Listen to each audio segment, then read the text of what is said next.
everybody, to the Low Blow podcast. Today we have a special guest, our first guest, a personal friend of the Low Blow podcast. And yeah, man, he's a true fighter, someone who's really living this boxing life. He's a seasoned pro who shared the ring with world-class competition, and at one point was known for not only upsetting undefeated fighters, but derailing some fighters' careers. He never took the easy route, and in some cases he even took those fights on short notice. Outside the ring, he's also been fighting his way through modeling, acting, comedy, and entrepreneurship. Make no mistake, he's still fighting. He's still got some big fights coming up, so I can't wait for him to update us on what he's got coming up next. And yeah, man, appreciate you, Gio Cabrera, for pulling up to the Low Blow podcast. Absolutely. Thanks for having me. Some virtual class in the editing. Man. Glad to be here. How you feeling, brother? Feeling great. Like I said, just kind of wrap things up in New York. I just flew in a few hours ago. I had a meeting with my manager, just kind of going over things, what we're going to do, the plan for training camp. I'm most likely headed to LA next week to, get some world-class sparring at Wildcard and Brick House. So tell us more about that. You don't know you got a big fight coming up, so yeah. Okay, yeah. So I've been in negotiations for months, and We finally penciled it in. I'm fighting for the WBA Asia title in Korea versus Siro Choi, a young undefeated fighter, who is gonna get, an experience for sure. Yeah. So let's start from the beginning real quick. How do you even get started in boxing, bro? When did you realize, like, this is what I'm doing for the rest of my life? Well, I think, just like the psychology of a fighter, I always moved around. I was always kind of a misfit, and,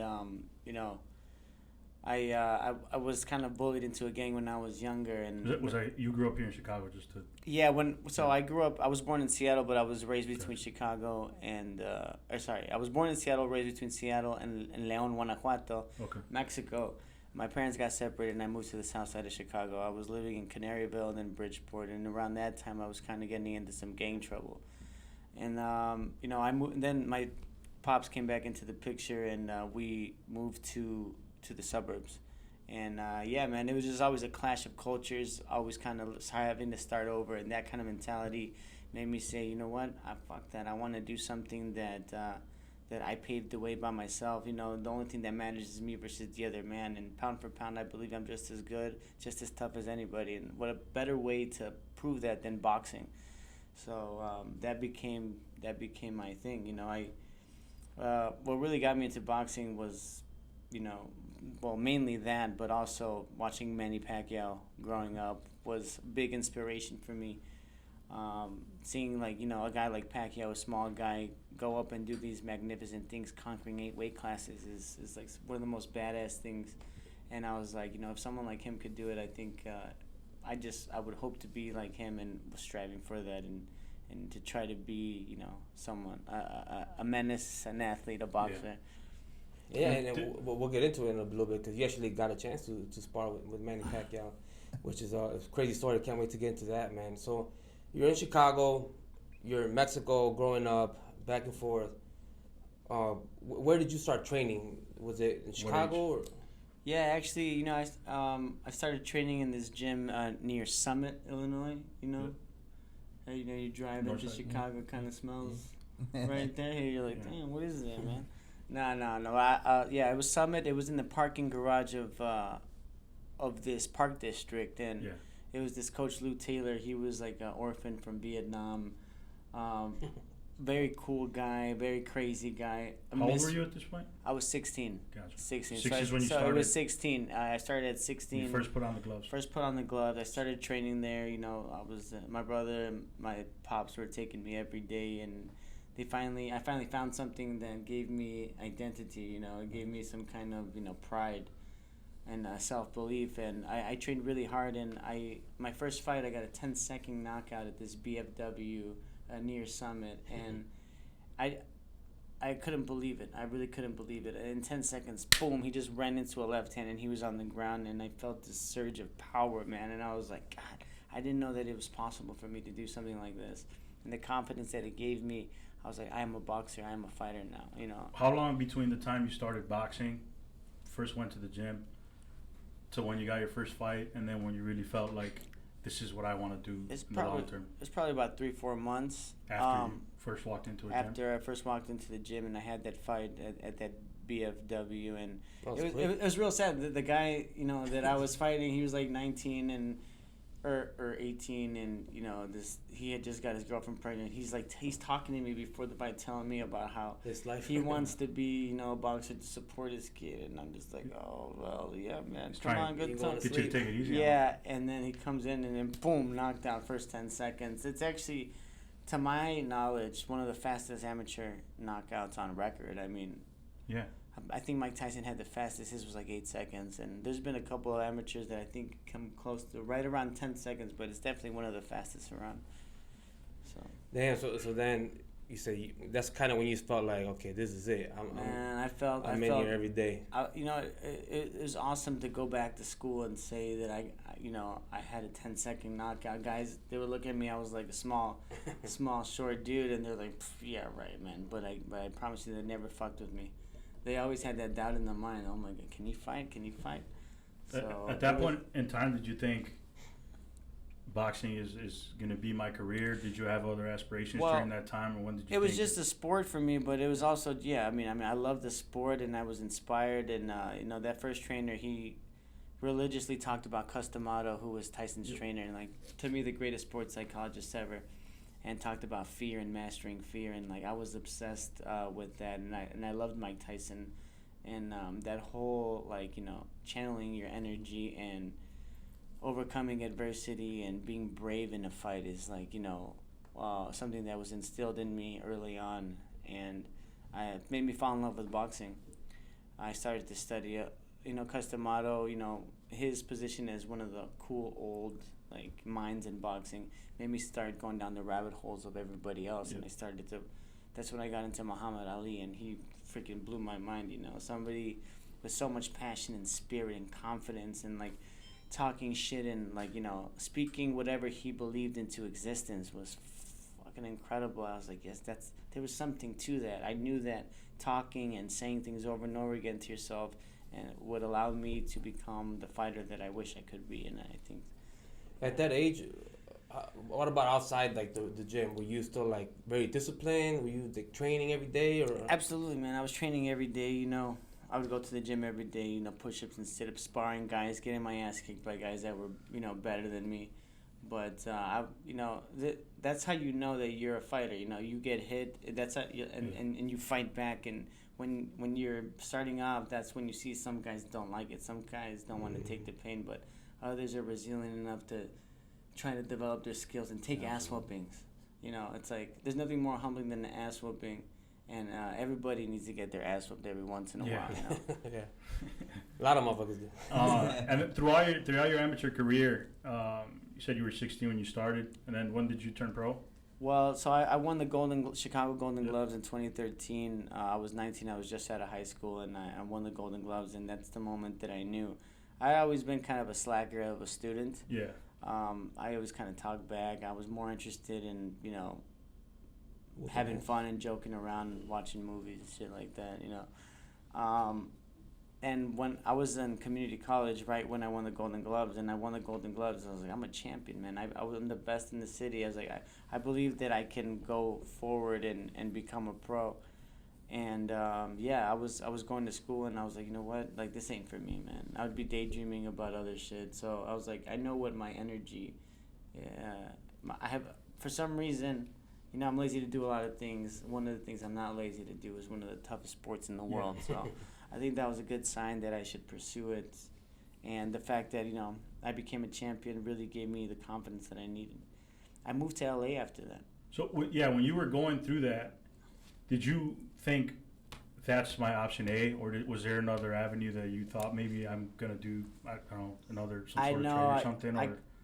I don't know. I never really talked about it, but I was kind of pushing away, like making the decision out loud. But like I always knew that I was gonna be a fighter. Like I always felt it.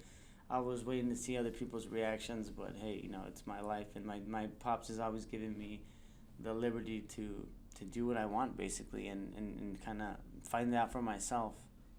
I moved to LA. I thought I was gonna turn pro and I was gonna go in there and woo everybody, and I quickly realized that I wasn't ready to turn pro.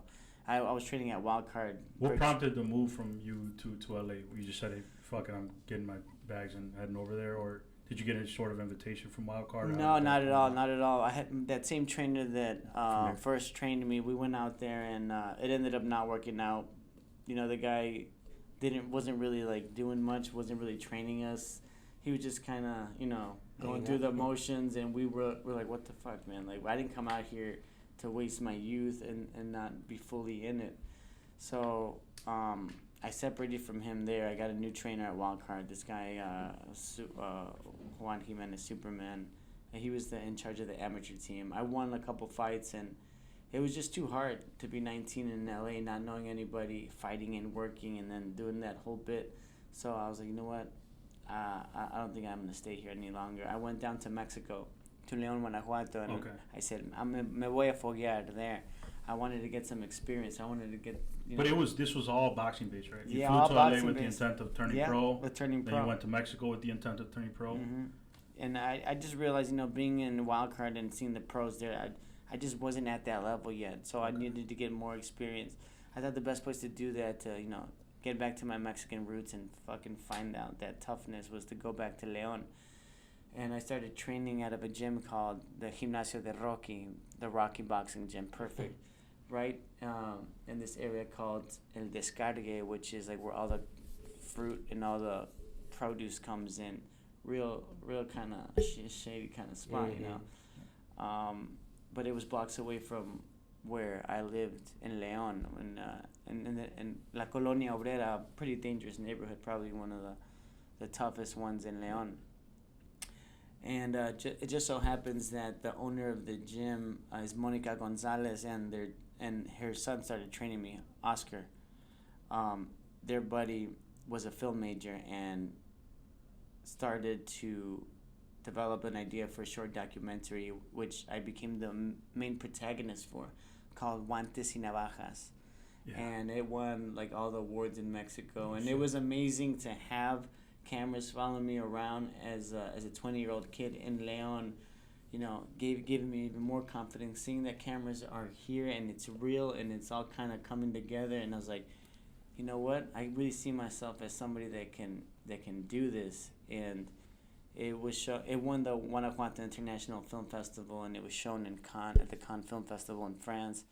So I was feeling like a fucking boss, I was like, I'm in Mexico, yeah. And was that the first time you had exposure to filmmaking? Yeah, absolutely. And that's actually what I was studying in school, was film.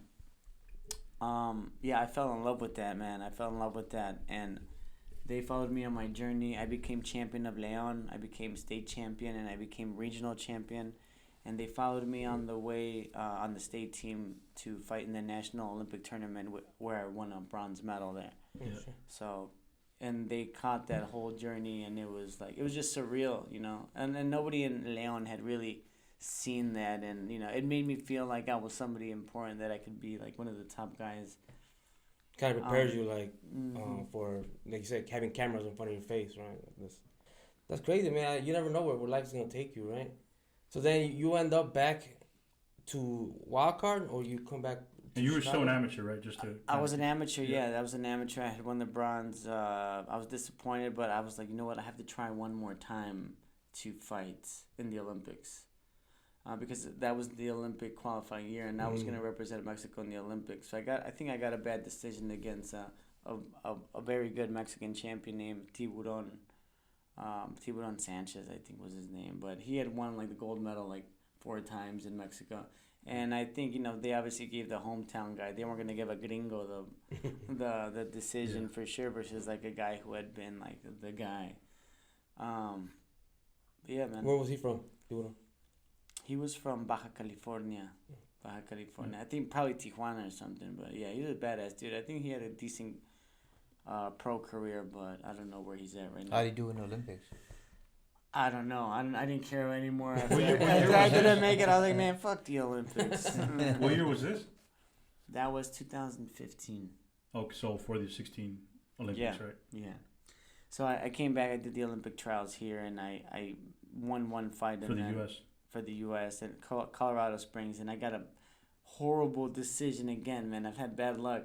You know, everybody, they live streamed the fight. Everybody, you know, thought I won the fight easily, and they raised the other guy's hand. And on the way home, I realized that they had me advancing on the bracket. These assholes read the decision wrong.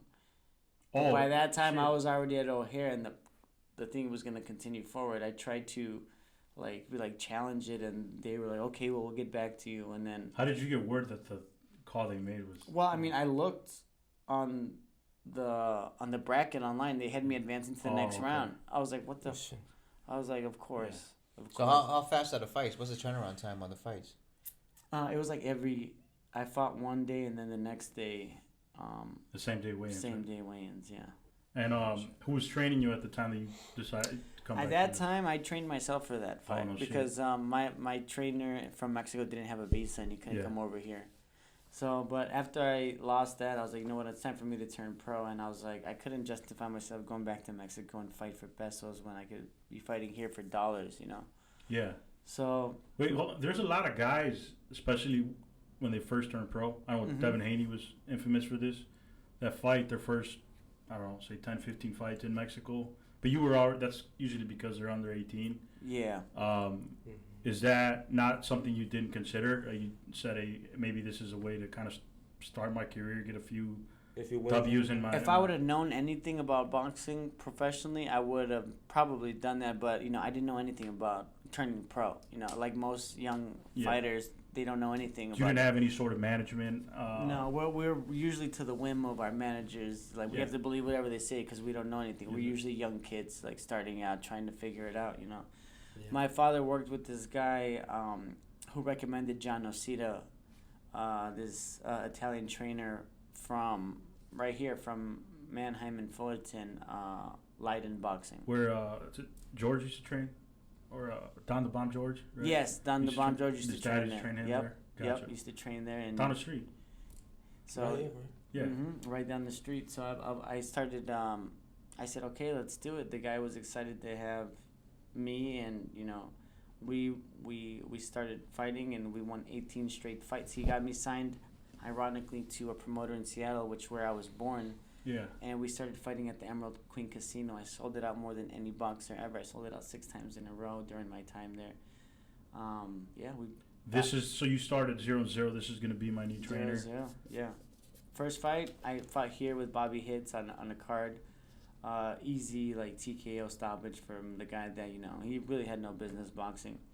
But right in my second fight, I go to Seattle, and immediately I fight a guy who's 8-2, and he's a hometown favorite. The promoter loves this guy, and this guy sold like 300 tickets. What's his name? His name was Jeremy McCleary, little half Irish, half Mexican guy from over there. Yeah, that would sell a fight, Irish and a Mexican. Yeah, Irish and a Mexican, man. And you know, he was confident. He was like the promoter's guy over there. Hometown, yeah. I came over there, and man, did I put a whooping on Jeremy McCleary, man. I think I retired him in that fight. And I think I broke both of my hands slightly in that fight. I was still punching very amateur, and I was slapping my punches. Bah, bah, bah.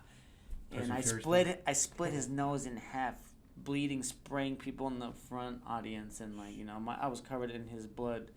It's pretty gnarly stuff, and I couldn't take off my gloves after the fight, and the next day I was walking around with, like, Mickey Mouse hands in Seattle. Yeah. We ended up beating a lot of undefeated fighters, probably more undefeated fighters than any prospect in today's era. I think the only people with a better record than me in 20 fights is Shakur Stevenson, Muhammad Ali, and Lomachenko.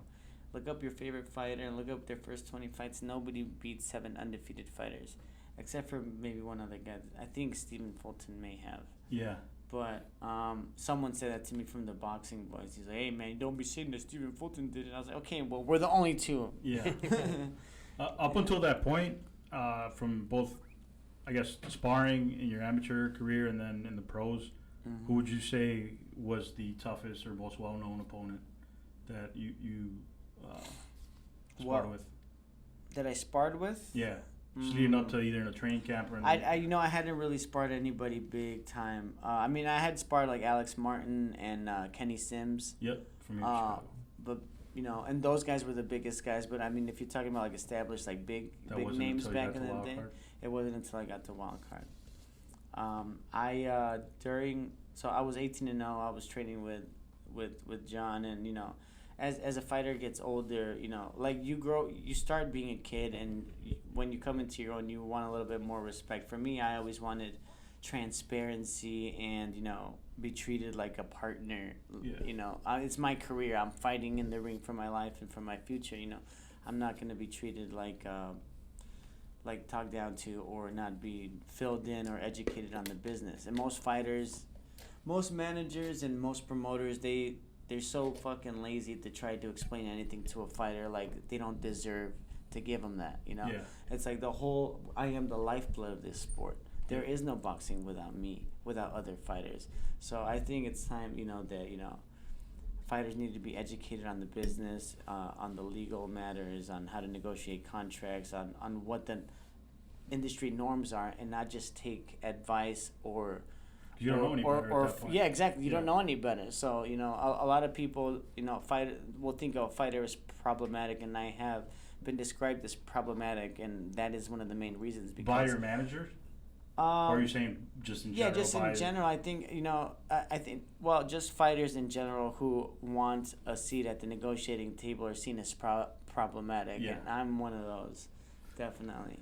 Or even that, like you need a team, right, to read the fine prints and all the other stuff in a contract, right? And then that requires a lot of financial backing and stuff. Like if you had a team of people, you know what I mean? So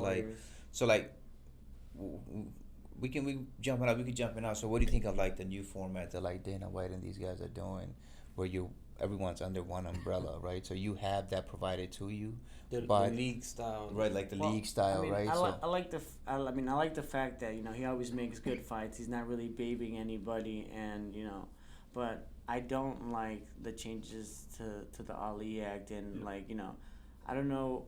I think the minimum for a fight is something very ridiculous. Like a couple $1,000. You're saying the purse? Yeah. On for Sufa? Yeah, right? Okay. Legally, I think it's a very small number, and they're not allowed to wear their own shorts, which is the big identity of a fighter. We're superstitious. That's exactly what we talked about last week. I need my trunks. I need my shoes the way I want them. I need it to say El Cabrón Cabrera. It's my identity. It's fighting on your...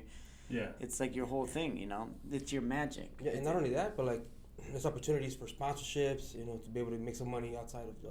Exactly. I think it seems like they don't want the fighter's brand to be above the Zuffa boxing brand. At least that's what it seems like. Well, I just know that, there should be freedom of expression. Yep. And business. We're like partners with... We should be seen as partners with the promoters, not as employees, Gotcha. I mean, they treat us like independent contractors anyway, so they don't have to pay, insurance. There is no minimums. We pay our own taxes. I don't know, but any other employer doesn't automatically do it. It's just so much responsibility is left to the fighter, but at the same time, we have no resources or education to actually deal with any of that. At this point, when you were 18-0, did you have a manager? You weren't signed to anybody? I had a manager. I had my trainer, John Osita. He was a lawyer, actually. And my other manager, Sammy DeTusa, he was a detective and had been in boxing for a while. You were a promotional free agent still? I was actually signed to the promoter in Seattle, Brian Hallquist Promotions. Yep. So I went from 1 to 18-0 with him. And, later we got out of that contract, and I had basically, I just didn't like the way my business was being handled, and I didn't feel respected, so I walked away and I fired my trainers and my managers, and I was left pretty much not knowing what the hell to do. I had a training camp. My last fight in 2019, right before the pandemic, was versus an undefeated Olympian named Luis Perrozo on Showtime for very little money. Very high risk and very little money. How did you come up? How did you get that fight not having any promotional backing or any training? Well, I mean, our promoter was Brian Hawkins. He was a good promoter, but he was a local, like, smaller promoter, and I wasn't getting the exposure that I needed. A lot of the fights, all those undefeated fighters fights should have been on TV, But I'm not gonna say anything bad about Brian Hawkins Promotions. Like, those guys, they moved me very well. I was fighting more than anybody, man. I'm active. I was fighting from 2016 to 2019, 3 years. I got to 18-0. I was fighting on average 6 times. There's I do want to ask this. There's you obviously know. And that was thanks to Brian Hawkins Promotions. You know plenty of local Chicago professional fighters. You said you were very active.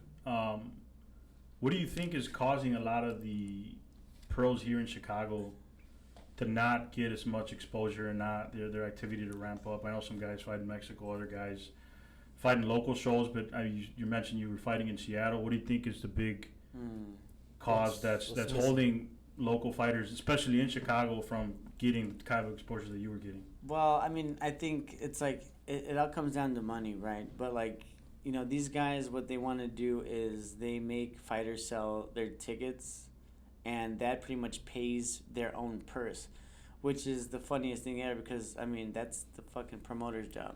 Yeah. To sell the fight. Yeah, right? sell the fight. Like, the promoters, they don't want to invest any money, but they want to have boxing. And we're pretty much working for the promoter and paying ourselves in that sense. And it's a big fucking robbery. But at the same time, it's the only way that boxing is possible, because who else is putting money into it? Nobody. Yeah. So they also make it possible where there's very little money for fighters to do it. But pretty much that is the small tier promoter model is, we'll have the fighters pay themselves through their own ticket sales. And most young fighters know this. That's fucking stressful. Yeah. To think about paying yourself and selling these tickets while you're cutting weight, while you're doing all this shit. And this is stuff that you have to, Gio, let me get 4 tickets. You got to drive out to wherever. Yeah, exactly. Some guys aren't as organized as others, and it's a very stressful thing. But what do you think separated you from that, where you were able to get the fights outside of Chicago? Well, I wasn't getting a whole bunch of money, but we knew that it's smart to sign with a smaller local promoter if he has enough shows to be active. Where he's selling the fights. Where he's selling the fights. So you didn't have to do any of that when you were. Well, we were at a casino, so okay. I think a lot of small promoters. I mean, I don't know why they don't use it enough. I mean, there's places here that I've been thinking about, putting cards together, like Rivers Casino. Yeah. Or the new casino downtown. Yeah. I mean, those guys a lot of the time will fill the space. They want action. They want people to come and drink and gamble. That's why Atlantic City has always been a cheap place. I know Top Rank has a lot of cards there, and it's because they charge them little to nothing. Now the difference is that they're bringing a TV partner. Yeah. So they have a TV partner. They have the ad revenue from that, ticket sales and alcohol sales. Mm-hmm. All the things that, by the way, fighters should be getting a percentage of, which we don't at all. So yeah, I mean, there's a lot of things with boxing, but yeah, the back to the Zupa thing about the freedom to try to create business for yourself. They're denying us a whole aspect of learning and growth and just rights in general that we should be having to try to make a life for ourselves outside of what their control is, basically. So I definitely don't agree with that. But at the same time, all the other major, promoters are all manipulating the fucking game to get the outcome they want. So it's a back and forth. Dana White at least is making the fights fair. I think the best promoter around right now is Eddie Hearn. I think he has the most integrity and makes the fairest fights. Yeah, there's politics here and there, but it's not a clear ball licking commentation. You know what I mean? Yeah. It'll be obvious. Yeah. If you had an option to sign with either one, being in the position you're in now, what are some of the things that you're weighing to deciding I'm either going to go with Hearn as a guy that's proven in the sport, or I'm going to try this? Because I know Jesse Bam Rodriguez is in that situation where, he's obviously getting thrown a lot of money at, or getting a lot of money thrown at him, but what are some of the things you'd look at in deciding before you go with something that's new and unproven, or a guy like Eddie Hearn that has the history behind him? I definitely would think. I mean, Eddie Hearn has Europe. He has potential to do big cards here in the United States too. I think that's way more promising than being in a closed circuit where you can only fight on one specific network. Things like that. The British market is a huge market in itself. Yeah, for boxing. Yeah, Europe in general. Yeah, it's huge, man. Absolutely. So then you're going back. You're 18-0. You're doing the Seattle deal. You don't have a trainer anymore, right? Mm-hmm. What is the next move that eventually moves you over to LA? Is that soon after? Or? Yes, soon after. I moved to. I was living on the north side, and I moved to, like, right by, like, close to 26th Street in these lofts, right? In these lofts. And the property manager said he knew Freddie Roach. Oh shit! That's how you got to connect. Yeah, it was just like, because I would talk shit to anybody that would listen about my boxing. I got a funny. Well, how old were you at this time? It was during the pandemic. So you knew Freddie, like you knew him like that. Well, I got a quick story how I met him. Tell me about Freddie Roach. He was talking about. I was at a house party in Chicago. Yeah. And we were just partying and shit, and Gio comes up, and he's right away. He talks about his boxing. I'm gonna be a champion. And we're all like, man, who the fuck is this guy's fucked? This guy's drunk as hell or something, Yeah. We're all just like, all right, bro, all right. But he was like, you're right, like you, and that's good, man. So you were already at that time already self-promoting already, and you were confident. You were already, I'm gonna be champion. And I remember thinking like, dang, what the fuck was that? And then he just walked away and left, and we're like, what the fuck? Yeah. We're all like, but that kind of stuck with me. And then I'll fast forward later to how we connected again. But that was a quick story. This was, like you said, before pandemic, a little bit before pandemic. Yeah. Must have been around 2018 maybe. Yeah. So that was interesting that you said it, because it's true. Yeah, man, it was a crazy time, man. And so the pandemic happened. I didn't know what I was gonna do. Just out of miracle, same thing. Me talking my shit as always. This guy says, "I know Freddie Roach," and I was like, "Oh yeah." He's like, "Dude, yeah. Let me tell you something. When I say something when I say I'm gonna do something, I'm gonna do it." He said, "I'm gonna introduce you to Freddie." A month would go by, 2 months would go by. I start training. I'm trying to get back in shape. It was real tough to climb out of uncertainty and depression and like the pandemic. In my prime, 18-0, undefeated. Yeah. I have the world in front of me, and now my career is over. I'm like, fuck. How did that impact you? Obviously, a lot of people were out of work. You say you're at the height of your career. It was just real tough. I thought I didn't have a lot of hope. And then when I met this guy, he started telling me that. And then a month or two would go by, and I wouldn't hear anything from him. Then he'd raise my hopes up again. His name is Jonathan Kuz.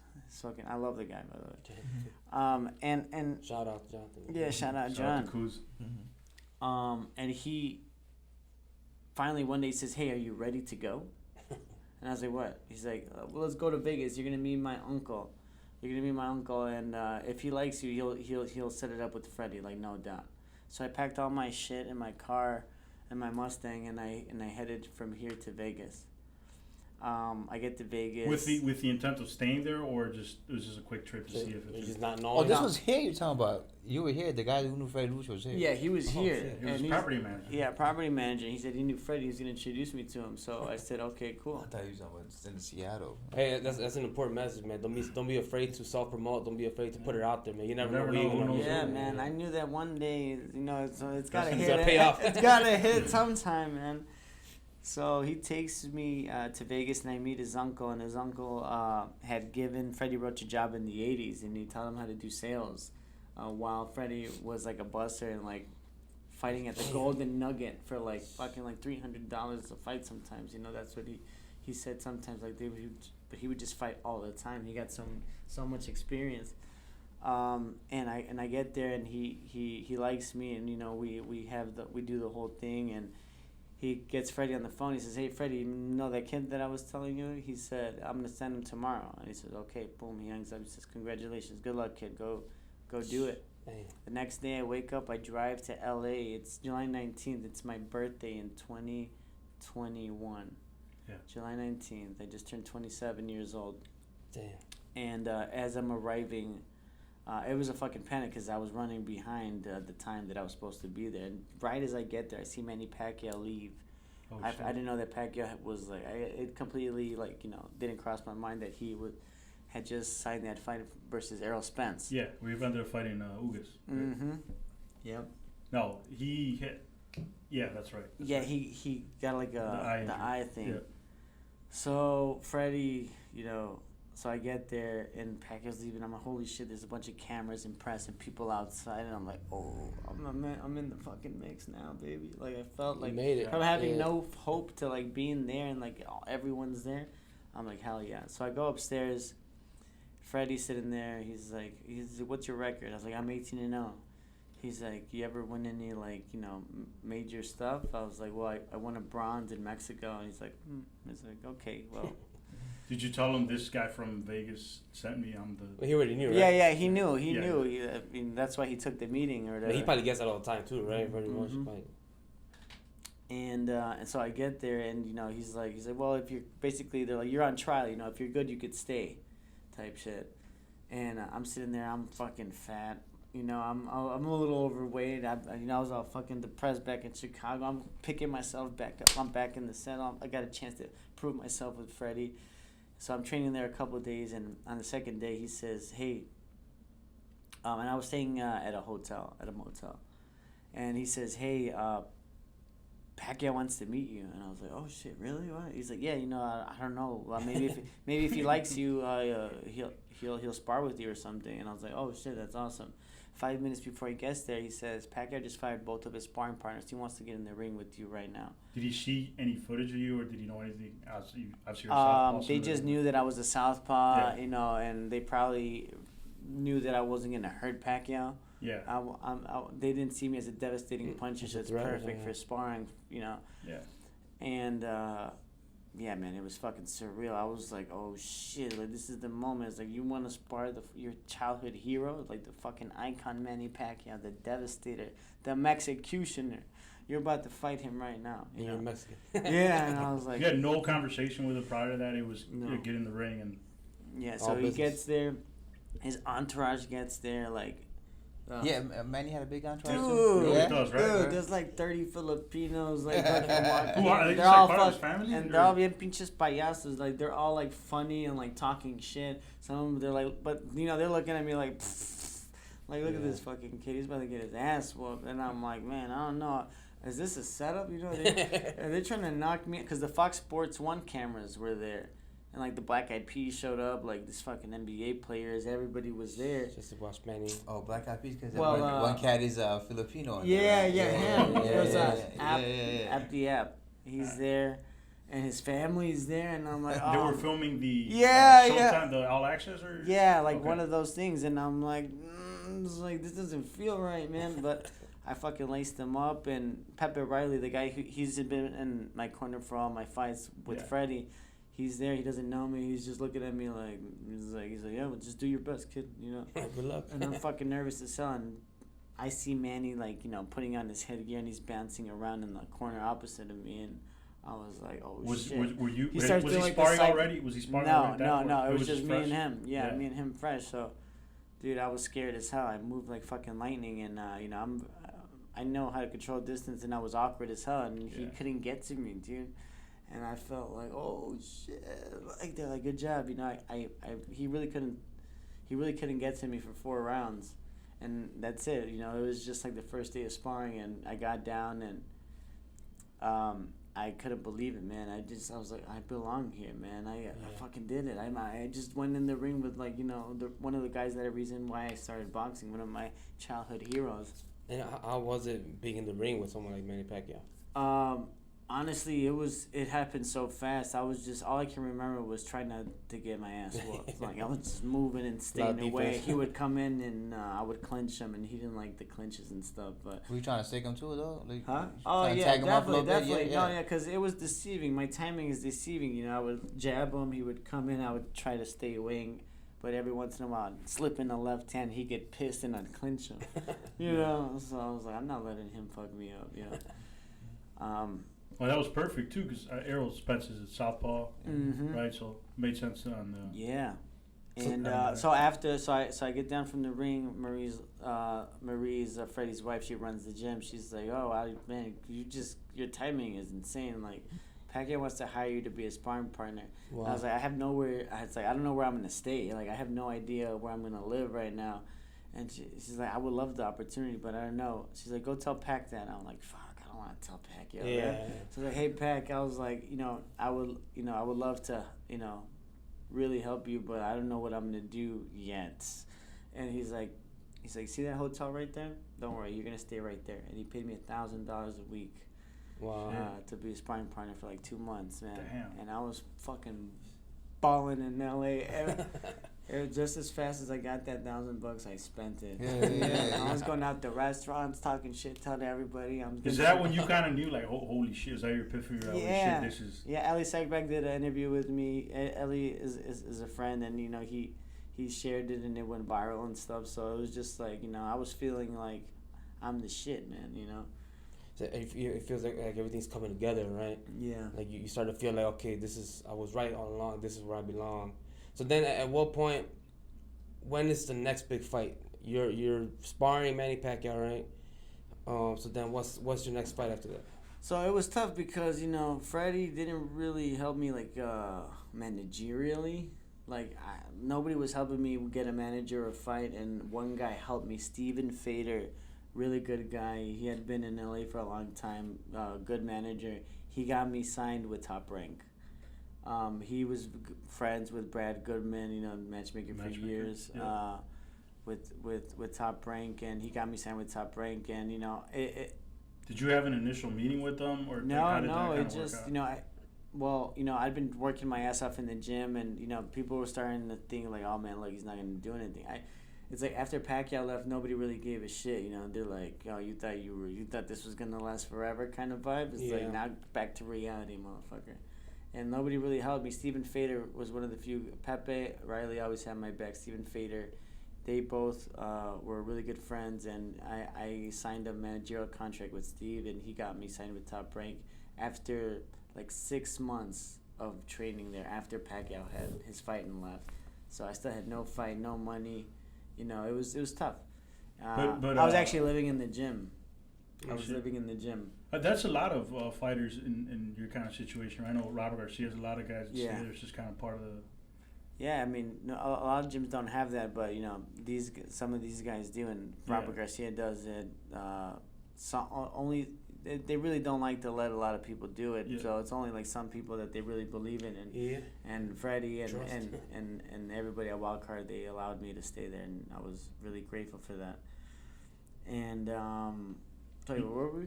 Yeah. The fight. Okay, you were training for 6 months. So I get signed fucking with Top Rank. It's been my dream. I've always wanted to be signed with Top Rank, man. And why is that? Because Pacquiao was with them, like Marquez was with them, and then they had their careers with them, and then it was like HBO era shit was like the fucking cream of the crop in boxing production promotion. Everybody dreamed. All the all-time greats. Like, being like in a 24/7. Dude, I used to wake up at fucking 5 a.m. to go running no matter the weather just because I saw the 24/7 the night before, That's really it's funny. I watched that shit the other day, like the top 5 endings of 24/7. Yeah, I still watch that shit. Did you get up and run production? Huh? Did you get up and run? Oh man, I made me a protein shake. I made me a protein shake. I was like, it's good. I feel strong. So he went back to sleep. He went back to sleep. So I got my first fight. So I signed a 3-fight deal on 3 fights on ESPN, like within months. Like it's like laid out fast. Within 6 months, 3 fights on ESPN, and I get that, dude. And I didn't make weight. I hadn't for the first fight. Yeah, I hadn't fought in like a year and a half or some shit, or like 2 years. No, yeah, it was like 2 years now by this time. It was like 2019, 2020, 2021. Yeah, it's like 2 years no fight. And I didn't make weight. First fucking fight with Top Rank. I'm like, fuck, dude. Like, how did I not? And this was you were fighting at 130 at the time? 135. 135? Mm-hmm. I moved up to 135. I couldn't make 130 anymore. So 135, I come over like 2 pounds heavy. And turns out this other guy came out 2 pounds heavy. The main event came out 2 pounds heavy. Who was the main event on that? It was a Teles Giron. Oh, you fought him. Yeah, and that guy was like a very I didn't even know that guy had just knocked out Carlos Balderas, the U.S. Olympian.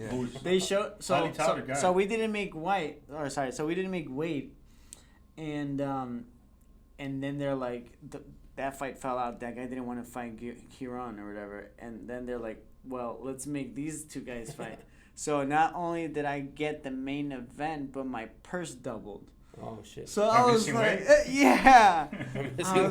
And I think Top Rank was like, oh, this guy's an asshole kind of thing. But yeah, how did they look at that? I guess it's your first fight. I disappoint, and I'm sure like it wasn't like the fucking best luck, but I mean, it is what it is. I tried my best, man. It had been a long time since I fought, and yeah, there's no excuse either way. But can you explain real quick how like the weight cut process, how that works? I mean, we've seen the videos of how like fighters struggle. And, well, yeah, a lot of guys dehydrate because they don't cut down like. They cut down too gradually. They don't cut down gradually, and then some guys it's like 15-pound difference. If you got to cut 15 pounds of water, it starts to get dangerous for your brain. You start your blood gets higher, your heart beats faster. It feels like fucking death. I'm sure that's what it feels like when you're gonna die in the desert, Like, there's no way you could keep that state of being for more than a day or two without death. So you got a lot of guys faint and got to be hospitalized. Mm-hmm. So I end up getting the main event, and I fucking outboxed him easy. All 12 rounds, and you won by decision. I think it was an 8-round fight. It was an 8-round fight. So yeah, man, everyone was like, dude, I don't know how you keep doing this. You just get lucky, and I got fucking lucky. I fast forward, I fight another Argentinian in Las Vegas at Resort World. We won that fight, outboxed that guy. Very tough, very annoying pressure fighter. Argentina, yeah. And I was just better, and the guy was so pissed. I could feel his anger. He just couldn't catch me, and I would box him and jab him and then clinch him and then let go, and just really frustrating the shit out of this guy. At the end, he was like, "Come on, man, fight me, fight me!" Like, come this was your second top. Yeah, that's my second, and I was like, "Nope," boop, hit him with a fucking jab, Yeah, and I know the next one just because I watched this one was against Gabriel Flores. He was the youngest top-ranked fighter signed at that point. Yeah, youngest fighter to ever sign a promotional contract. 16 years old, right? 16, yeah. He had, big prospect at that time. Yeah, he's from Stockton, and they kind of had you in there. They had him favored. Absolutely. And I know the big thing there was he was talking a lot of shit leading up to the into the weigh-in, right? Leading up to the weigh-in, by that time, I'm establishing myself in LA. I'm starting to feel a little bit better. I'm starting to get a little style. I'm fucking suited up to the T, looking good, man. And this guy's wearing his chains and acting kind of like a douchebag, How did you get that fight? Like, how did the process of, hey, we got a guy main event slot up here? Yeah, they just asked me. It was like, it's my third fight out. It's my third fight. My contract's almost up. Obviously, Top Rank wants to get their money's worth, and they want to see if they want to resign. The 3-fight deal? Yeah, the 3-fight deal. So they want to see if they want to resign me or not. And me, I've always proven myself against tough opponents, and I'm like, this guy wants to fight. Let's fucking go. I'm ready for him. And I remember we're at the casino at the weigh-in, or before the weigh-in, and I see Gabriel Flores with his dad walk up to Freddie, and I was like, man, I don't like seeing the fighters. I don't like talking to him. I don't like talking shit, really. Like, I could already tell this guy was kind of douchey and, was going to be problematic or whatever. And he goes up to Freddie, and he says something to Freddie, and then he's, looking at me all weird, man. He's giving me, this, creepy-ass thing. I'm like, what the, what kind of vibe is this? What kind of shit is this guy playing? What mind games he's trying? Yeah, he's trying to play mind games, and Freddie tells me, he says, Freddie, what did he say? He said he didn't say nothing. He just said, how you doing, Freddie? I'm sorry, but I'm going to knock your fighter the fuck out. And I was like, what? I was like, what a dick. I was like, listen, if that's the first time you meet Freddie, say, hi, Mr. Roche. Wait, the fighter said or the trainer said it? The fighter. Gabriel Flores said that. He was a young, at this point, he must have been 20s, 18, 19, or maybe 20. He's got to be like, he was a highly touted prospect. Oh, so it was a young fucking... Yeah, he said that to Freddie. I'm like, bro, you don't even know Freddie. You're going to fucking talk shit to Freddie, say you're going to knock me out, not even say... He was undefeated. Yeah, he was on time. Oh, no. He might have lost to Ronaldo Lopez. Yeah, he lost to Ronaldo Lopez by decision. But Top Rank still had him as a guy that they definitely wanted it. They thought he could beat me for sure, and they were trying to play both sides, whatever, made the winner win or whatever. The best guy won. In their best interest, they would have been if Gabriel Flores won. Absolutely, and they were so pissed when I beat him, man. I remember. Well, let's talk a little bit about at the weigh-in, right? Let's talk about the weigh-in. At the fucking weigh-in, I'm sitting there. I don't like his attitude. Whatever. I just try to shake his hand. He ignores me, doesn't shake my hand. I'm laughing. I'm like, okay, whatever, bro. But that shit went viral, man. It went fucking viral, and everybody started talking so much shit. Yeah. And he really did it to himself. That's why karma is a bitch, man. You just.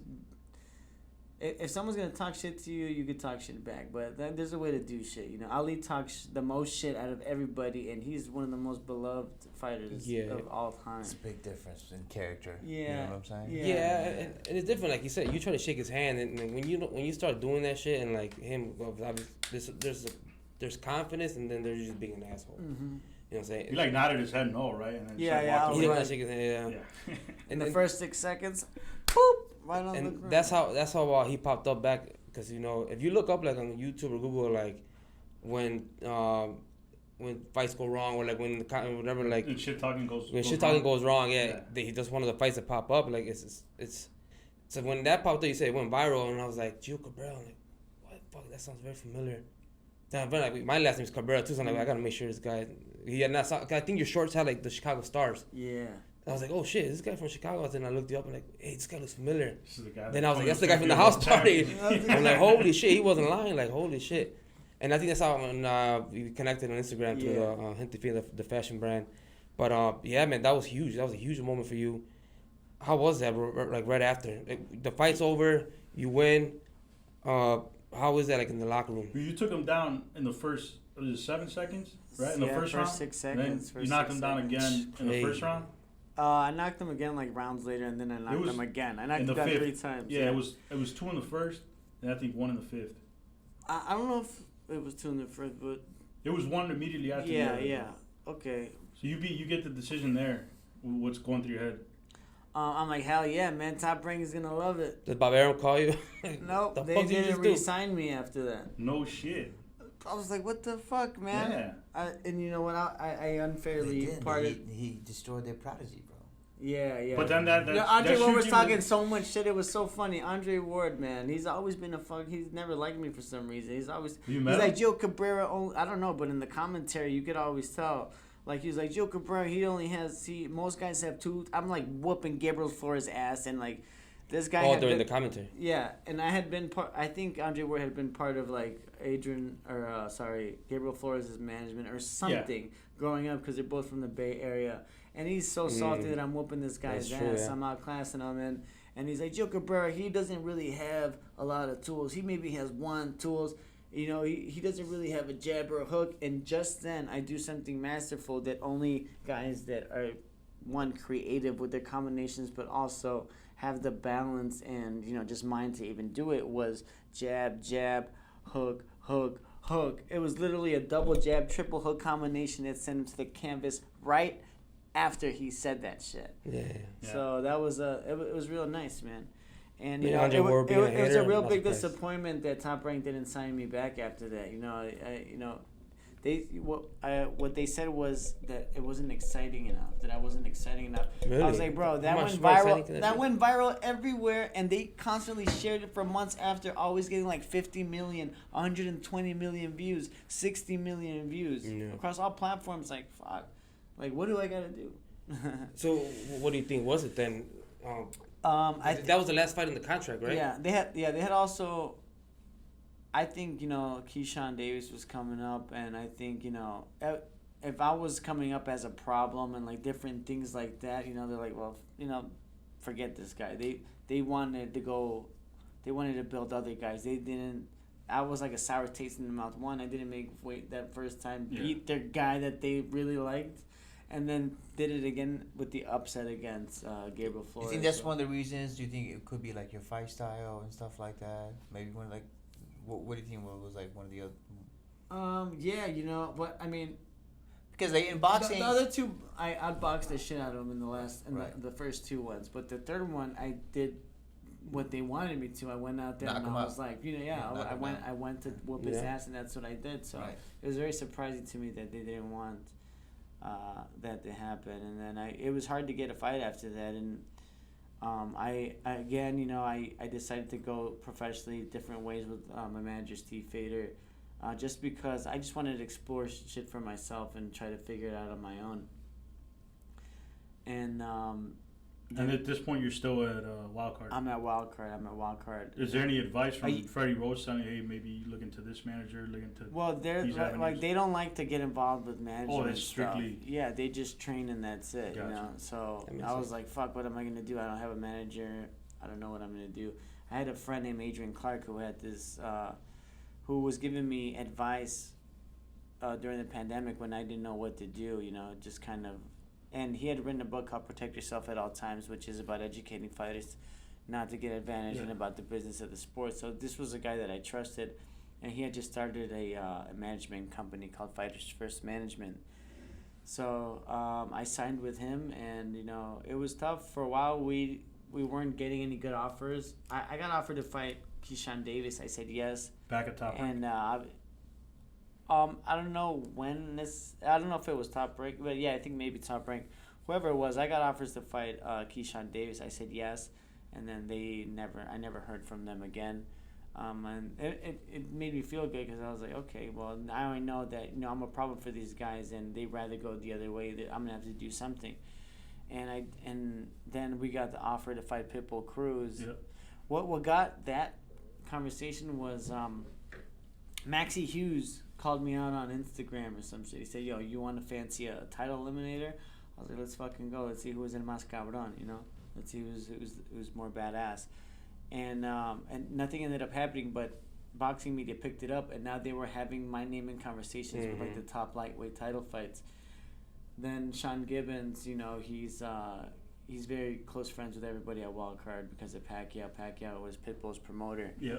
And they offered me the fight, and I didn't hesitate to say, yeah, you know, I'm ready. I was ready. Did they go to your management too, or is that something Sean Gibbons told you directly? Said, hey, no, they called my manager at the time, Jolene, who worked for Fighters First Management, which was Adrian Clark's company. Yeah. And we got the Pitbull fight. And that was a hell of an experience, man. And that really kind of left a little bit sour taste in my mouth of like how the boxing industry is. You know, just because like everything, it's like the classic A side. I've always been on the A side, and now that I'm like about to make it to the top, I start fucking feeling the opposing system, which is favored whoever whatever they want. Yeah. So I'm like, fuck, man. So you know, I trained my ass off. You know, I got in some of the best shape of my life, and there's just so many things that was bullshit. Like, you know, I had Waka Flocka walk me out. Yeah. Into the fight, and they didn't even fucking show it on TV.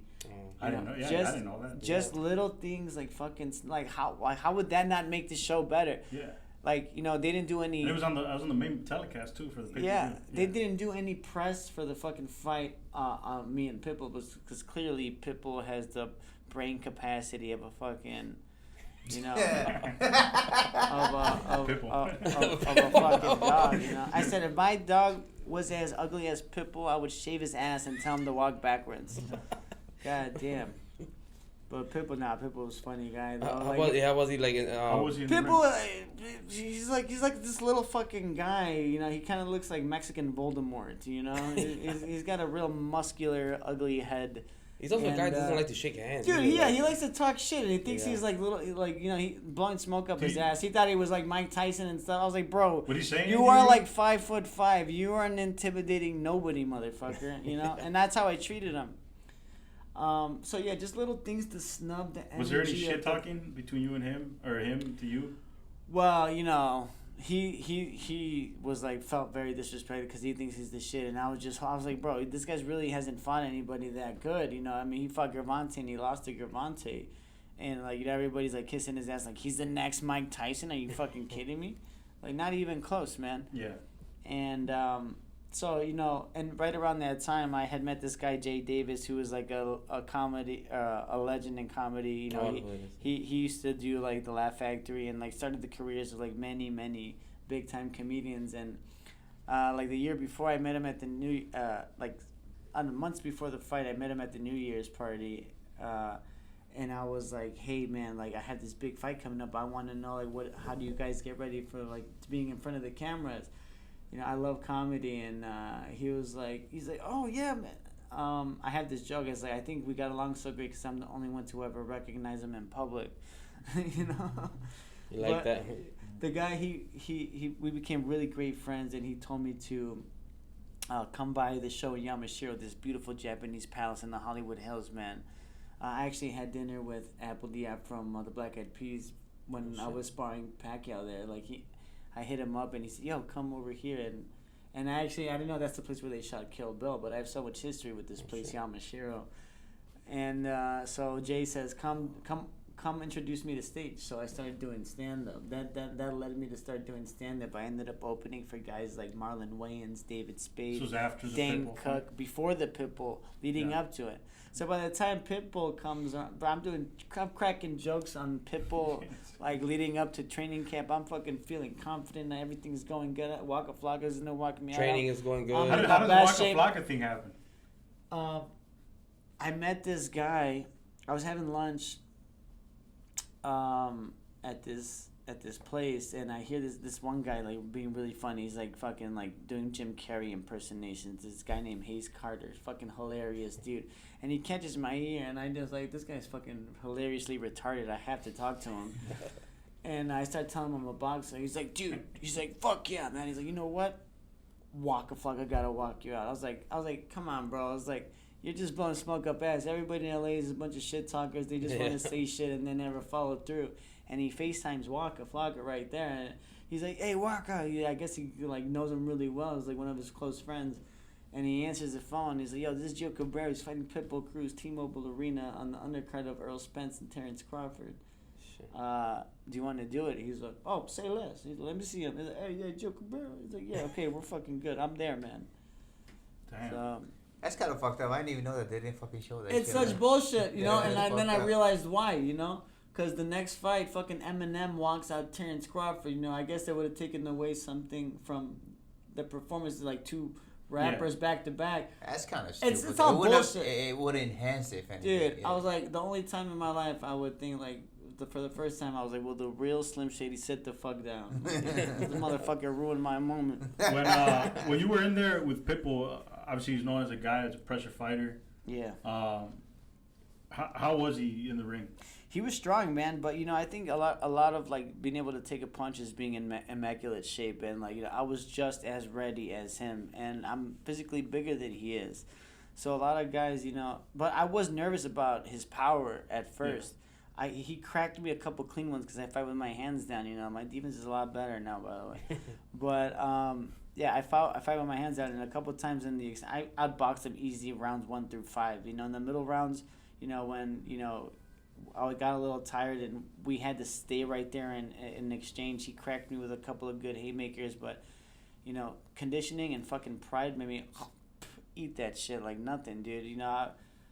But I was surprised. I was a little nervous. I knew that I had to keep boxing because I was like, is my jaw that strong, or am I just getting fucking lucky? Is this just the energy of the fight, or am I just that fucking... Was that the first time that you, like, got hit Was like that the hardest you got cracked, you think? But, I mean, guys have hit me with less power that have rung my bell, and I'm like, oh, but where they hit you, though? That's what I'm saying. Right, exactly. Right. You know, maybe in the temple or the back of the head, but like, you know, I took that like nothing, and I was like, you're much taller. Were you surprised, but like, yo, his punching power? I was surprised. Yeah, I was surprised, and then at the end, I started pushing him back. The fucking guy was fighting dirty, and he tried to headbutt me like 3 or 4 times. They took away a point from him, and even in that round where they took away a point, they had us score the round even. And then I thought I knocked him down. I got him with a body shot, and he slips and he falls. It doesn't matter if you got one leg in the air, if you're fucking skipping around, doing anything. If I punch you and you fall down, it's a knockdown. I think his hands did touch. And it was still like, you know, he beat me by a fucking round or something, or like, you know, very close bullshit. But you know, it's like clear clear nonsense for them to try to set up that Gravante fight, which never ended up happening. Yep. And I showed everybody the blueprint. This guy's not invincible. Actually, he's actually quite mediocre when it comes to ring IQ. Is he strong as hell? Yeah. Is he an entertaining fighter? Yeah. Is he better than me? No. Do I live in his nightmares? Yes. Yeah. At that point, did you think this is the toughest fight I've ever did? Yeah, absolutely. You know, and it was a big fucking heartbreak. Just everything, you know. Yeah, you know. And, like, you know, Pacquiao came into the dressing room and he said hi to Freddie and he kind of snubbed me. He didn't really say hi to me. And I'm like, bro, you're in my fucking dressing room right now. Yeah. It was like me, Freddie, Waka Flocka, Bob Shapiro was there. Yeah, Bob Shapiro was there, you know, like OJ's lawyer. Shit. They were all there, you know. Wait, you know, Manny who comes in, he doesn't even look at me. I'm like, bro, I thought we had a little shared history, bro. That's not what I need right now. Hero, bro. Wow. I'm like, all right, well, you know, this is how it fucking is. You know, this is how it is. You know, they want to stack the odds against you, and, like, you know, promoters and, like, people who are on treating you like the A side or B side will try to dwindle your energy. By the time that you get to the ring, they've kind of sucked some shit out of you, you know. Yeah. And I was furious and I was defiant and that's why I gave that kind of performance and I believe I won the fight. You know, Julio Cesar Chavez says I won the fight. Yeah. Juan Manuel Marquez says I have the fight. And on the telecast in Mexico, they all think I won the fight. So when I go to Mexico, they're like, hey, you fucking won that fight, you know. Yeah. And so I'm happy that at least the legends in Mexico know that I won the fight. But yeah, it definitely... It affected me negatively because I walked around with a chip on my shoulder after that, thinking that I was treated unfair, you know. And I'm thinking, no, I should be the fucking champ, not fucking Pitbull, you know. Yeah. And when you start to believe that you're somebody, even though I always believed that I could be champ and I'm somebody, and I always like to brag about the things that I did, not to be, you know, just kind of to do, like, you know, the Ali style affirmations, to believe in yourself and to speak into existence who you think you are. You know, that I've always done that, but, you know, it did affect me kind of negatively. I became a little bit more arrogant, a little bit bitter towards boxing, you know. Top Rank didn't re-sign me. These guys kind of fucking snubbed me on the treatment leading up to the fight. I got a bad decision. All right, man, so now you fought Pitbull. You're starting to feel, I guess, like, you start to see more of how the game works, right? And you start to feel a little more, I guess, not defeated, but I guess maybe like it's unfair, right? Yeah, like, you know, just belief in like the sport. It's kind of like sometimes the boxing and the politics of boxing kind of takes out the joy out of it. And then, you know, I started, in my mind, I start thinking like a businessman, because it's the business of boxing that has, you know, kind of taken its toll on me, or, you know, to try to be treated fairly. Like all those aspects, like also, you know, affect like who you think you are, your identity in boxing, your self-belief. And it kind of gave me like this bitter attitude towards boxing, and that's when I really started to go out in Hollywood and mingle and try to make all the connections. I did a couple of movies. I did one where I was a cartel member, like chopping up some bodies. Is that a show or a movie? A movie. Just like this short part. It was called The First Circle with Michael Madsen before he died. That's like, I think, his last movie. It hasn't been released yet. Jay Davis got me that movie role. I also, you know, was in a short with this comedian Joey Medina. He's one of the original Land Kings of comedy. He casted me as like this Italian gangster in the short film that won over like 60 awards in all the film festivals, you know. So, you know, I started to do all these things. Is that something you wanted to do, acting, or is it just... before I became a professional boxer, I had studied film, and I wanted to make movies and shit. Okay. I've always been... You say you went to school for film, right? That was kind of... I was studying that. I studied for like a year, and then I dropped out to start traveling, and, you know, went to LA, went to Mexico, and then became pro. So I get out there, so I'm like, you know, I'm starting to get a little bit disillusioned with boxing, and I start networking, I start going out all the time, I start partying a little bit.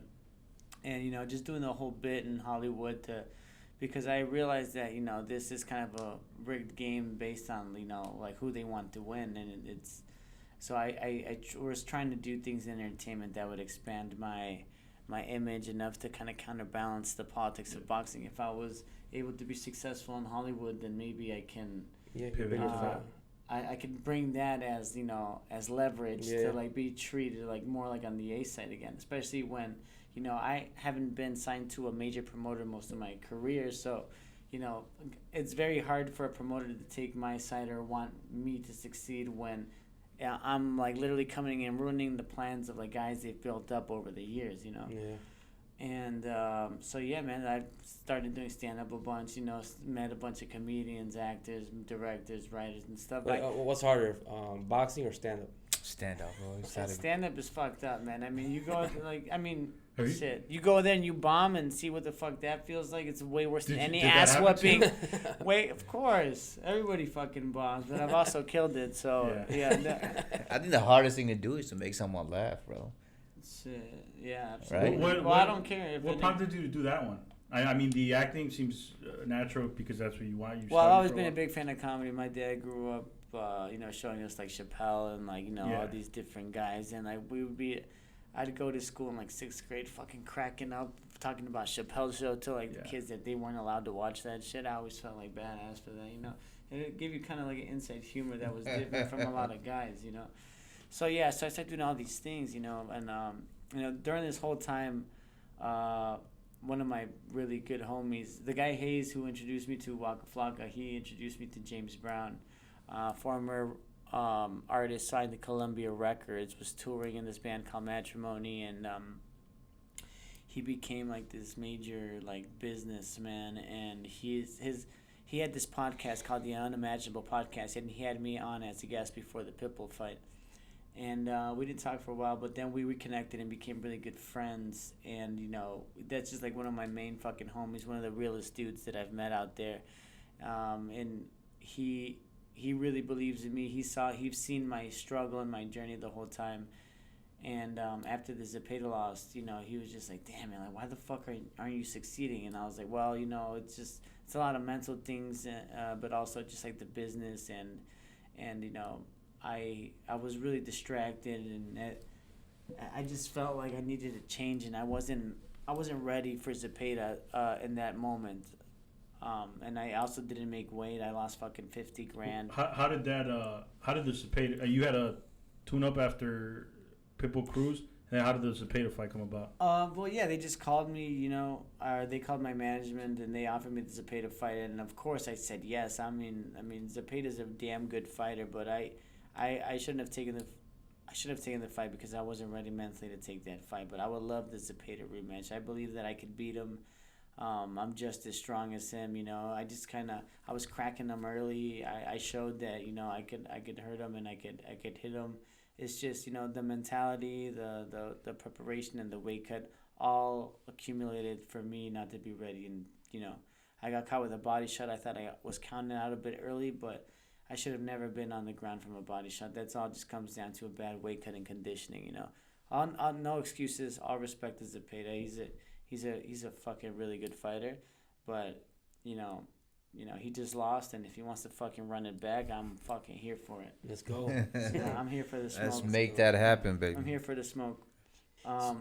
Yeah. So then. But so basically, so James Brown, he's like one of my closest friends.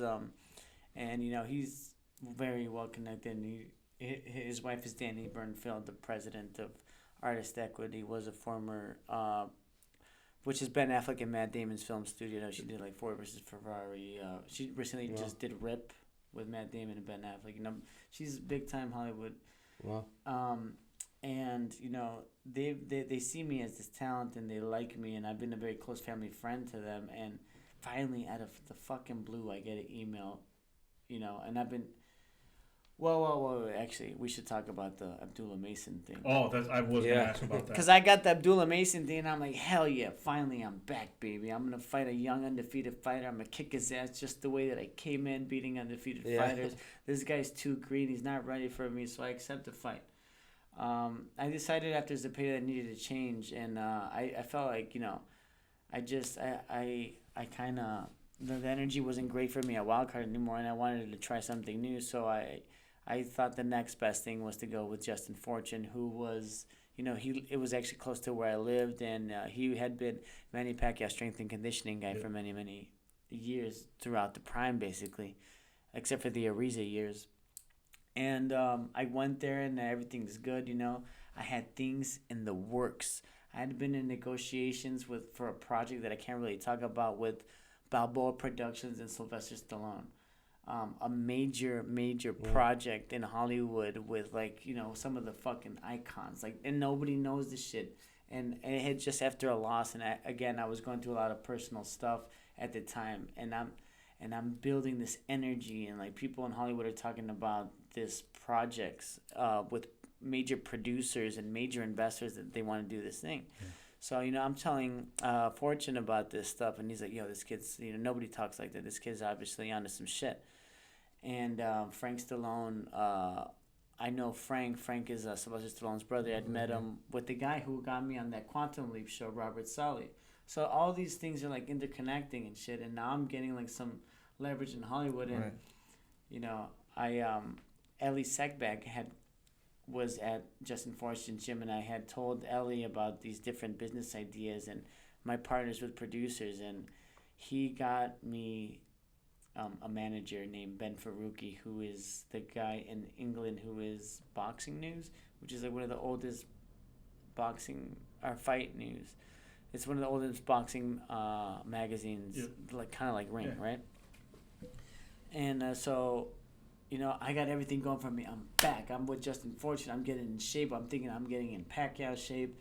I got these major projects in Hollywood about to unfold with like none other than Sylvester Stallone and Balboa Productions. This is like a fucking dream come true. Everything that I thought that I was doing was working. I'm like literally overcoming the obstacles. I'm starting from scratch once again, walking away from the prestige of being with Freddie at Wild Card, you know, and, you know, reinventing myself as this entrepreneur, boxer, Hollywood entertainer, producer kind of person, or so I think, you know. And then right around that, like, Ryan Garcia comes and he starts training with Justin Fortune for the Rolly fight. And he kind of he just fucking sidelined me, you know. This time last year? He starts going with, you know, going to San Diego all the time, and he's not really getting me sparring. And I'm like, hey, man, we really need sparring. He won't go to Wild Card because, you know, their relationship's not that great. He doesn't like going over there. So I'm like, what the fuck? I was like, so we can't get any sparring. You won't go anywhere. We're not getting sparring at Break House, you know. And then the Hollywood stuff had so many, because it doesn't just happen right away, you know. It's a lot of intricate, like, back and forth between negotiations and, like, so that wasn't, like, coming to fruition, right? He's training Ryan Garcia, and then I get the scratch on my eye. It's like 3 or 4 weeks before the fight, I go to get a medical done, and they say there's a small hole near my cornea. And they don't clear me medically for the fight. They say... Was this a precaution for the fight that you had to do? Yeah. Okay. Yeah, so you do like your medicals, and one of them is an ophthalmological exam on your eyes. So I do the exam, and they say there's a small hole near my retina. And they don't clear me for the fight. You have to get LASIK. So that put me out like 2 weeks, 3 weeks before... like the last few weeks of training camp was like the fight is still on. Yeah, the fight is still on. It's the most pivotal part. I'm like, bro, it literally ruined like the last leg, like the last 4 or 5 weeks of training camp. And I'm like, I'm not going unprepared to another fight again.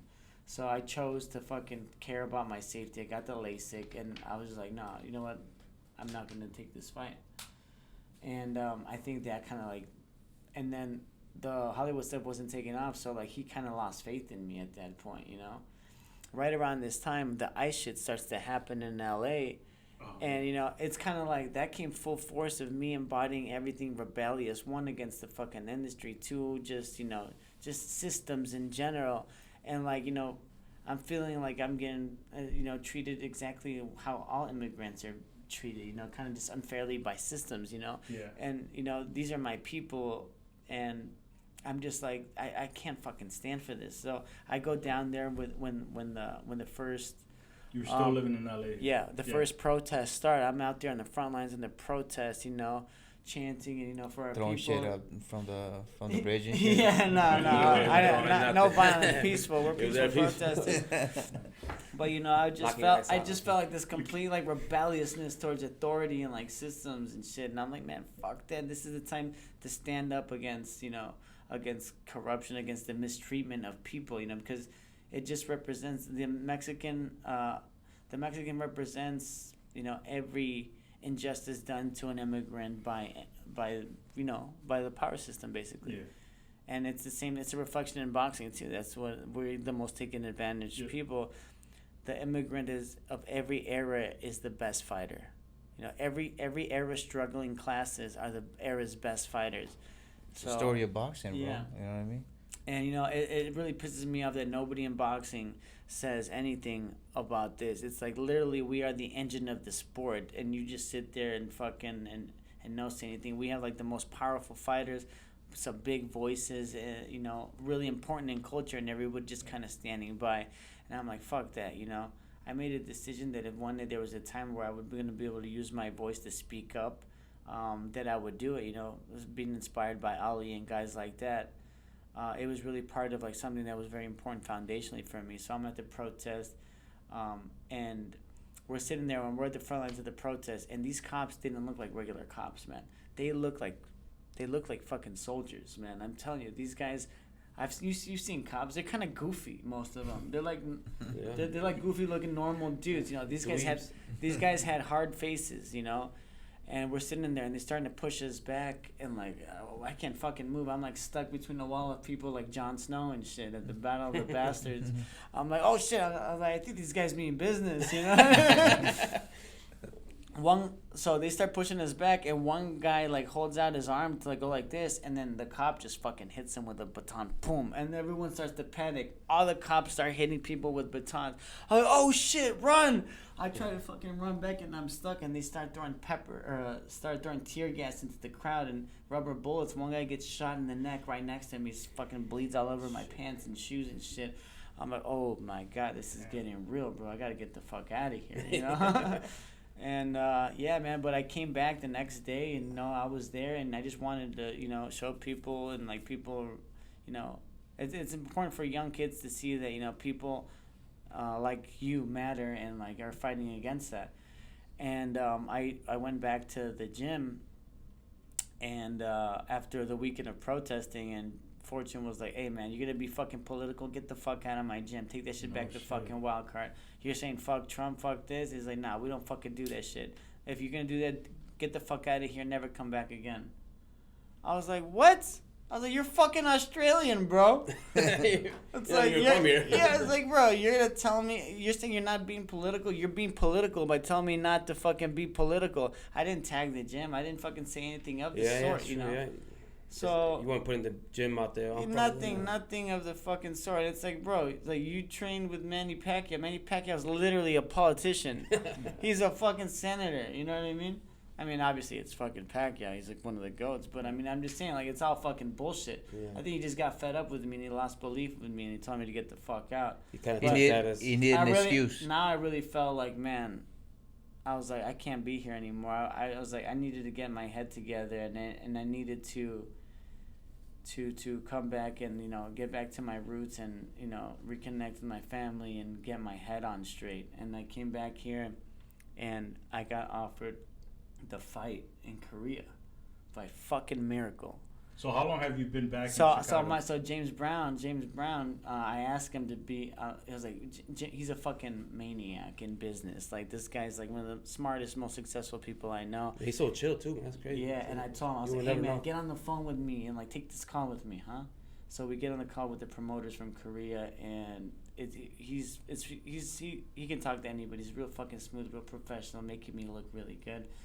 And we throw it out there, like, well, I think we should make this for a title fight. And we did, this kind of just hung in the air for a second, and they're like, okay, that sounds great. And I was like, what? I was like, you're telling me my managers couldn't fucking do that for like 18 straight fights, but like now it's like... So me and Jimmy, we did a partnership, and you said, come on, man, like, there's no one better. I think you're the fucking best possible person that could be my manager. You're way savvier than these guys in business. Let's fucking go. So we've been working on a lot of projects, and we actually had a TV show greenlit, like an 8-episodic docuseries leading up to the fight in Korea. But negotiations happened, and we couldn't get the date concretely enough in time. Now it's Oscar season, and it was Danny was producer on it. Danny Bernfeld, the one that I was telling you, the executive, and Agnes from K-pop Demon Hunters. So like the Korean market is fucking huge, and we, it's really a crazy opportunity. We still have that opportunity, but first we must win this fight. Yeah, you win this fight. That's so especially over there, right? Siro Choi, for sure. Sorry, Siro. So Siro Choi, that's the guy. Siro Choi. I'm gonna turn him in the Korean barbecue. And this is taking place March 14th, right? March 14th. Is it gonna be streamed on any sort of platform? It's gonna be on this Korean network, which is like the national network over there. Yeah. I have to get the name of it. I don't have it off the top of my head, but it is gonna be streamed. 135 pounds. 135 pounds. Still. And how do you prepare for someone like Siro Choi? You're what, about a month out now? He the guy's a tough guy. He's a Uzbekistani. Those guys are tough. He's strong. He's young. He's undefeated. But he's been fighting guys in Korea, and it's a big difference to be into the seasoned elite level in America, having fought, T-Mobile Arena, Las Vegas, sold out on pay-per-view, beating, guys on Showtime, beating guys on ESPN. I've done it before, and I can guarantee that whatever he thinks he may understand about me, he doesn't even have a clue about what my style is and where my punches are coming from, and he couldn't possibly have the experience, but he is dangerous. He is in incredible shape. He's a young, strong fighter. So I'm fucking training like my life depends on it. My future depends on it. And I will bring back the title. Hell yeah. And you've held most of the majority camp you mentioned here in Chicago, right? Most of the camp has been here. So I seek to go to LA probably next week and, get the world-class sparring at Wildcard and the world-class sparring at Brick House. And yeah, man, time to fucking put in the work. I'm already in shape, man. I'm already good. I just need to put the finishing touches. Go some really hard rounds with some mean guys, and How important would you say sparring is? Top. I mean that it's the simulation for the fight, right? It's a real simulation for the fight. So the more accurate that you can get in terms of style or just even experience, aggressiveness. Stamina, really fine-tuned guys is what it takes to get to that top peak level. Yeah. Within this last 3 weeks, a month ago, what are some of the things you're doing 2 weeks? I mean, you might fly out to Korea, a week before, but what are some of the things you're fine-tuning right before? Well, I've been like a month ago. Mark Cheers is now he's my trainer, and my brother recommended that I go with Mark Cheers. Mark Cheers, he was a coach at Harvey for many years. Trained a lot of like the young African American champions from Chicago. He trained Alex Martin, and growing up here boxing as an amateur, we always thought he was like the best guy. He was an Olympic alternate. And he was always kicking everybody's ass, won the Golden Gloves all the time, and he was always a guy that we looked up to, Alex Martin. So coach, I met him when I was Golden Gloves champion. He was one of the coaches on the national team, and I always liked this character. Yeah. And my style has always been more of a African American style in boxing. I fight with my hands down. I have quick reflexes, great feet, great jab. The thing that I've been missing has just been fine-tuning my defense, and Cheers has the perfect style to complement what I already have and fine-tune it. So we've been doing like Mayweather-style mitts, different foot drills, different footwork stuff that no one's ever really taught me. So he has some really good South Side shit that it's the sauce, man. It's the missing little thing, To add, adding more arsenal for you. In your opinion, bro, like since you've done both LA and Chicago training, fought, sparred, what do you think is missing? Because we see that a lot with a lot of Chicago fighters that get to a certain level and they just can't get to just to that next level, man. Well, one thing is like the training is like 2-a-days. You have to do 2-a-days, and most of the guys here, like they have jobs or it's not their full-time thing. They don't have the support to really do it the way the that financial backing. The financial backing. You gotta train twice a day, Monday through Friday, Saturday long runs, and just having the top tier competition constantly. You know, guys could train at their gym, and then maybe sometimes they go to another gym and get good sparring, and then, but like, you know, places like Wildcard or Brick House, like they have guys every day, 3 or 4 top world ranked guys that are, you know, they're están fogueados, they're throwing punches every day, they're sparring actively. So it's like, you know, it's just like the seriousness of that, the constant pushing, the constant training, the constant sparring. Would you suggest somebody from Chicago or any Midwest area, would you suggest that they do what you did, like take your ass to LA and figure it out from there, or would you say that's obviously not for everybody? Mm-hmm. Well, I always try to conquer my backyard first.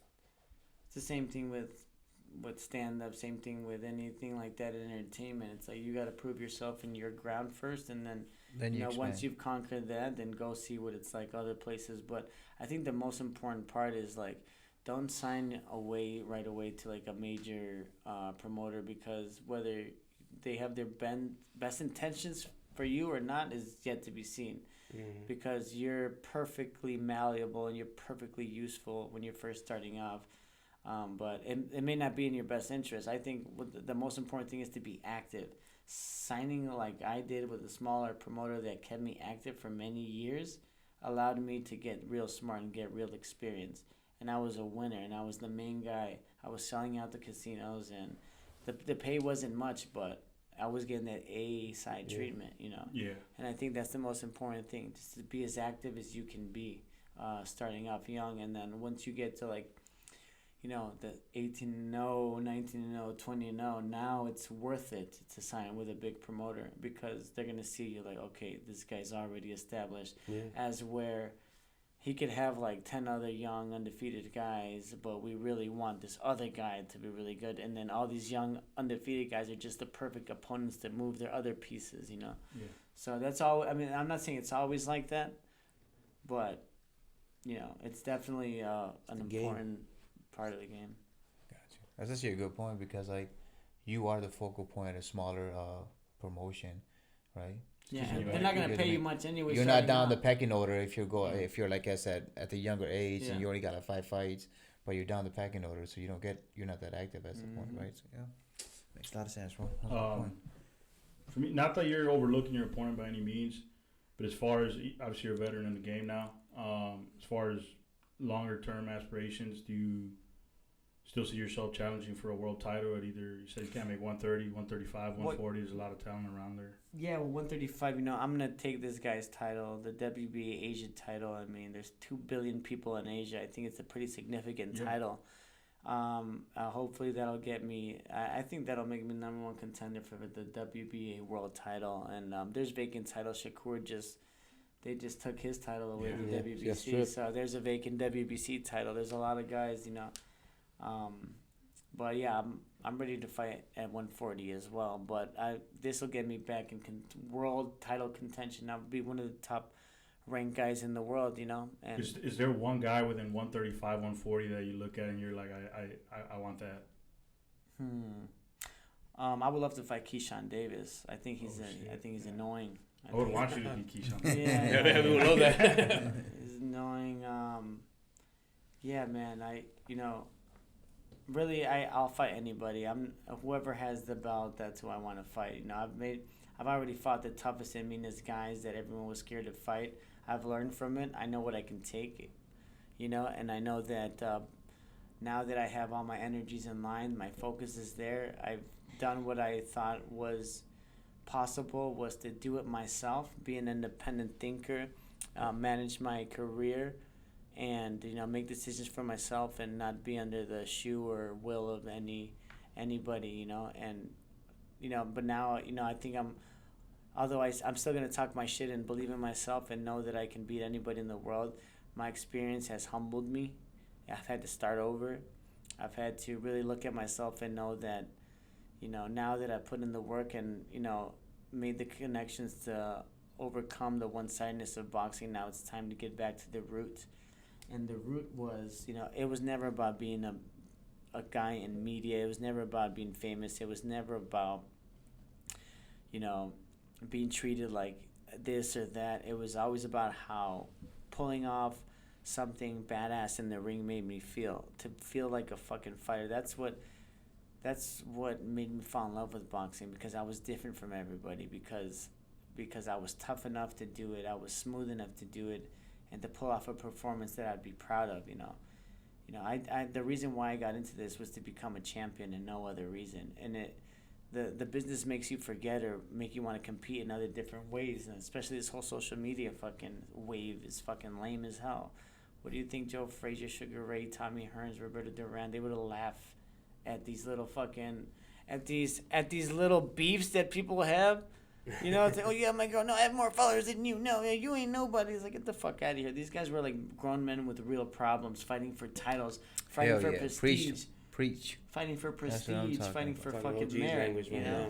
So, I as much as like they want to make you feel that you have to participate in that, I respect Terrence Crawford and I respect Shakur for talking about that, saying like, look, we have morals, man. I'm not gonna fucking shake my ass and dance and be a clown for you. Hell no, I came here to be a champion. Yeah. We belong in the fucking fighters belong in the halls of the greats, And I think that the sport needs to get back to that instead of since you brought up pop art gimmicky bullshit. Yeah. Since you brought up the old school boxers and stuff like that, who's your top 5? Number 1, Muhammad Ali. Number 2, Sugar Ray Robinson. Number 3, Roberto Duran. Number 4, Manny Pacquiao. Number 5, Floyd Mayweather. I mean, it's hard. Pound for pound, I love all those guys. I mean, Mayweather. I mean, come on. I mean, pound for pound, who would you be number 1? Pound for pound. Who would be the number 1 all time? I mean, I hate to be cliche about this, but like it's Muhammad Ali without a doubt. I mean, he came back against surmountable odds and fucking shocked the world time and time again. Him beating Sonny Liston was impossible. Sonny Liston was like the most feared heavyweight of all time leading up to that time. The guy was in the fucking mob. He used to be a leg breaker for the mob. Everybody was scared of Sonny Liston, and Ali was just this young, undeveloped kid, and he knocks him out and does that to him. Then he does the rematch. So and then after all the adversity, after a legendary career, being stopped by the U.S. government for not entering the war in Vietnam, being loved more for his out the ring stuff than in the ring and stuff. He came back and got his jaw broken by Joe Frazier, lost to Ken Norton, beat Ken Norton, had close fights with a lot of guys, and then George Foreman comes in and devastates everybody in his path. Knocks out everybody. Knocks out Ken Norton. Knocks out Joe Frazier. Knocks him down like 6 times. This man was gonna kill Ali, and then Ali comes back just the way that he went in, devastating and shocking the world in Zaire. Is like, come on, man. You can't fucking write that. The best writers in Hollywood couldn't write some shit like that. Yeah, sure. No, that's dope. That's a good list. A good solid list, man. Dope list. Yeah. Who would be your all-time dream opponent? All-time dream opponent? Yeah. Pick anyone out. History, yeah. I mean, in history, I don't know, man. I don't know. I know that Deontay Wilder. Right. The person that I would love to fight, I know it's long. I mean, the guy. I mean, I probably is going to jail, but like. Gervonta Davis, like I like fighting the baddest, meanest motherfucker possible, because. Like those guys, like they have bully mentality, and when they see that it's not that easy or it doesn't work for them, they get frustrated. That's exactly what happened to Pitbull. No. You love frustrating your opponent, right? Yeah, I love pissing them off, man. It's like one of the, because it just shows, it's like, what's the matter, man? What's the matter? You can't outthink this? Like, oh shit. Fight me. Get in, stand in the middle. Yeah, come on. Come get it. Come take it. My last quick hit, favorite venue to fight at. Favorite venue was definitely T-Mobile Arena, man. Like, there's nothing like sold out, fucking pay-per-view.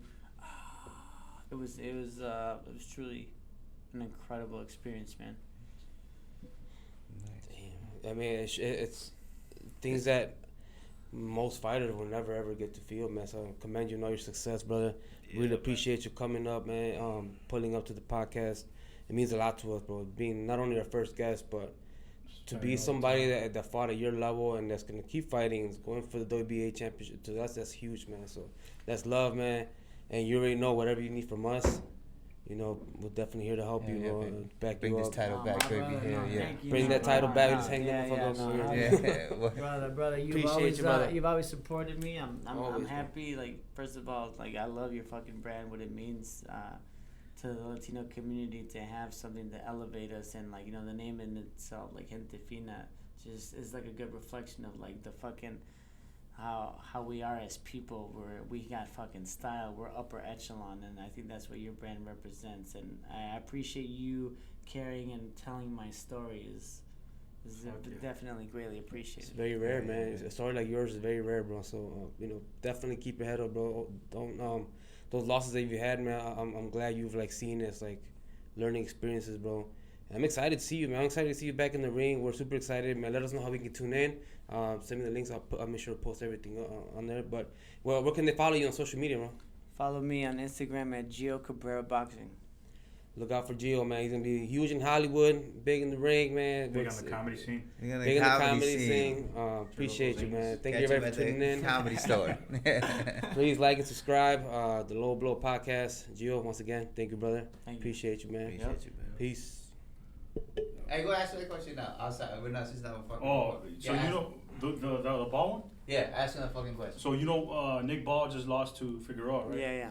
And I'm like, I think he should take a tune-up fight before he gets back in the mix. If he wants to rematch with Figueroa, Ali's like, nah, he should just go back straight into it again. What do you think?